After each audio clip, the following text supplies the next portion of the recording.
김태호 안보실 차장은 이제 중요한 것은 일본의 마음이다. 네. 우리가 어떤 식으로든 과거사 문제를 정리해야만 한일 관계가 개선이 된다라고 하는 이제 독특한 일반적이지 않은 생각을 하면서 네. 정말로 국민들이 들어보면 끔찍한 중요한 것은 일본의 마음이다라고 했을 텐데 네. 김태호라는 인물이 네. 이런 단어를 쓴 것은 진심입니까? 아니면 정치적으로 뭔가 필요에 따라서 네. 그냥 일본 들으라고 좋은 말 이렇게 내뱉은 것일까요?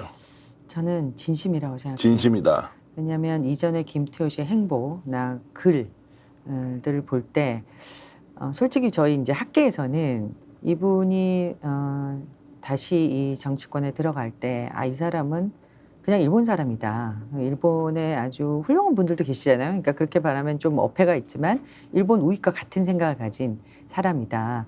그래서 굉장히 위험하다라고 이미 여러분들이 경고를 했습니다.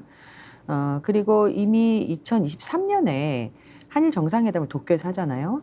갔다 오고 나서도 이 문제가 그 강제동 문제입니다. 당시에 잘 해결되었다고 강변하면서 이 한일 관계 개선의 걸림돌이 한국의 시민이다 하고 피해자다라고 적시한 적이 있습니다. 이미 YTN에 나와서 직접 본인이 한 얘기예요. 근데 사실 누적적으로 그런 얘기를 계속 해왔고 그 사람의 머릿속에는 일본 우익과 일본 정부의 관점밖에 없는 것이죠. 그러니까 이 사람은 진심으로 일본 정부와 일본 우익의 시각에서 한국을 보고 있고 한국 역사를 보고 있는 겁니다. 이 사람은 한국 사람은 맞죠? 국적이 국적은 한국인이다. 한국인이죠. 그런데 네. 정신은 일본인이다. 네. 그리고 건강한 일본의 시민이 아니라 과거 군국주의, 제국주의 사상에 물들어 있는 일본 극우주의자들의 생각을 그대로 가지고 있는 네. 사람이다. 거의 같다고 볼 수 있습니다. 그래서 이제 신니온징이라고요. 박진영 교수는 요즘, 이들이 네. 새로운 종족의 과거형 신니온징. 일본인이다. 이제 이런 얘기까지 혹은 웨라이트라는 표현도 나오더라고요. 웨라이트라는 네. 걸 이야기하는 거고요. 네. 그래서 제가 궁금한 게 있습니다. 시청자 여러분들께 똑같이 질문을 드리는데 우리가 지금 2024년 대한민국을 살고 있습니다. 그러면 저도 교수님도 우리 일제 식민지 36년의 네. 식민 지배 체제를 어떻게 인식하고 있느냐는 매우 중요하지 않습니까? 네. 저는 제 부모님이 그 당시에 살았던 이미 작고하셨지만 모든 것을 다 뺏어간 강제 공출하고 그리고 정말 밥도 못 먹고 사는 이런 데서 일본 지배를 받고 그 일본인들에 대한 분노가 어릴 때부터 저는 많이 느껴왔는데 대체로 이럴 것 같습니다. 한국인들은 뭐 할아버지가 되든 부모님 세대가 되든. 그런데 김문수, 김태호와 같은 사람에게 그 일제 식민지 36년은 그들에게는 어떻게 비춰지는 것이냐 이런 질문을 좀 드리고 싶습니다. 아마 그 당시에 친일파로서 자국민을 탄압하고 약탈하는 데 앞장서며 일본의 편을 들고 일본의 자기를 받고 또 은사금을 받고 부귀영화를 누렸던 사람들의 관점으로 식민 지배를 보고 있겠죠.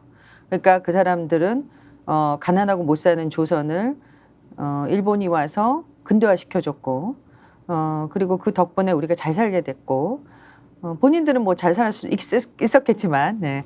그래서 그들의 시각에서 식민지인의 그 아픔과 고통에 대해 전혀 공감하지 못하는 것이죠. 그러니까 기본적으로 저는 가장 큰 문제가 조금 전에도 말씀드렸지만 저는 일본의 3대 거짓말 우리가 적시해야 되는데요. 첫 번째가 한반도 불법 강점과 침략 전쟁입니다. 이것을 일본의 국군은 사실상 처음부터 부정해 왔고요. 이걸 교묘하게 왜곡하는 방식도 있어요. 우리만 한 건 아니고 다른 나라도 했는데 왜 우리만 가지고 그러냐. 이런 사람들도 있지만 기본적인 원류는 부정하는 것입니다. 그리고 여기에 기반한 반인도적 범죄 행위가 있죠. 강제동원에는 뭐 징용, 징병이 다 포함됩니다. 그리고 일본군 성노예제 문제, 그리고 수탈과 약탈, 방금 말씀하신 사실상 민간인 학살, 우리 제노사이드에 해당하는 뭐 간도 대지진 때 조선인을 학살했다든지 또는 간도 지역에서 수많은 조선인들을 학살했다든지 사실상 3.1운동 직후에도 굉장히 많은 조선인들을 학살했습니다. 자, 이런 것들을 다 부정하는 것이죠. 이게 두 번째죠. 그리고 마지막으로 이제 독도 영유권을 주장하는 것입니다. 원래부터 자기네 땅이었다라고 하는 거죠. 이 3대 거짓말을 일본은 반복적으로 해왔어요. 근데 그 거짓말을 그대로 일본의 극우와 일본 정부의 주장을 받아들여서 지금 한국인에게 이식하고 실제로 그들의 소원을 수리하기 위해서 최선을 다하는 자들이다라고 말씀드릴 수 있을 것 같아요. 그런데 지금까지는 이런 주장이 전혀 없었던 건 아니니까 네, 일부 산발적으로 한 있었죠. 줌 안 되는 세력이 어느 공간에서 지속적으로 주장을 하면서 반일 종족주의와 같은 책을 내면서 주장을 했지만 네. 이들이 정치의 전면에서 권력을 가지면서 대한민국의 뿌리까지 흔들면서 정책적으로 반영하려고 한다는 것은 상상을 못했거든요. 맞습니다. 보수 정치 세력조차도 이 문제만큼은 금기시가 됐는데 맞아요. 오랫동안 이렇게 그랬죠. 노골적으로 나올 수 있는 자신감은 어디에서 온 것입니까?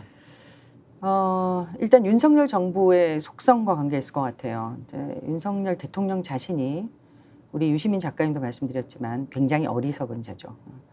이 어리석은 자를 활용할 수 있는 굉장히 큰 공간, 기회가 열린 것이죠. 이 사람이 뭐 뉴라이트가 뭔지도 모른다라고 김태호 차장이 얘기한 건 정말 사실인 것 같아요. 네. 예, 그런 사람을 활용해서 지금 일본의 소원 수리를 들어줌으로써 사실은 한일 동맹 관계를 맺고 그리고 미일 동맹 관계의 하부 구조로 들어가 우리가 어떻게 보면 그 동맹 관계의 용병이 되는 것이죠. 이제 이것이 한국이 갈 길이다라고 생각하는 것 같아요. 제 생각에는.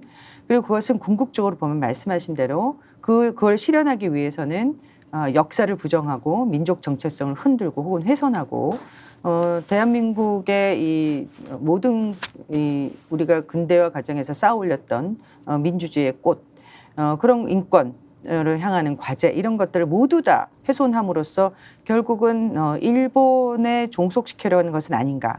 그래서 사실 오늘 어떤 분은 드디어 신식민지 시대가 열린 것은 아닌가. 정말 일본에게 나라를 갖다 바치려고 하는 것은 아닌가라고 생각하고 있다고 말씀하셨어요. 그러니까 말로만 떠도는 것이 이제 행동으로 그리고 권한을 가진 국가 운영의 책임자들이 직접 나서서 일본의 하위 체제로 들어갈 수 있다는 우려가 우려이긴 하지만 현실이 될 수 있다는 걱정 엄청나게 많이 한다는 것이고요. 최근 들어서는 그런 세력이 숨어 있다가 드러내어서 저 어제도 보도를 보니까 이제 그 위안부 문제 또는 식민지 전쟁 상태에서 어쨌든 끌려갔던 소녀상으로 담겨 있는 우리의 이제 그 정신을 훼손하는 그래서 소녀상 테러 사건을 네, 로고화 시키고 있고 전국을 이렇게 순회하면서 맞습니다. 활동하고 있는 모습은 네.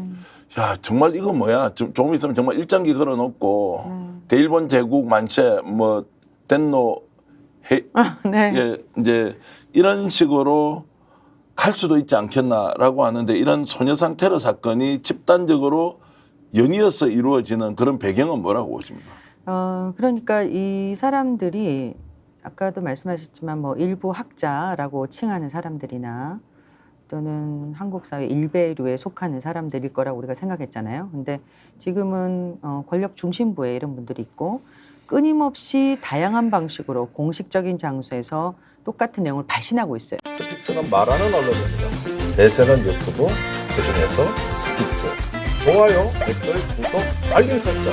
여러분이 저희를 사랑해 주시고 우리가 여러분을 사랑하는 4가지 방법입니다.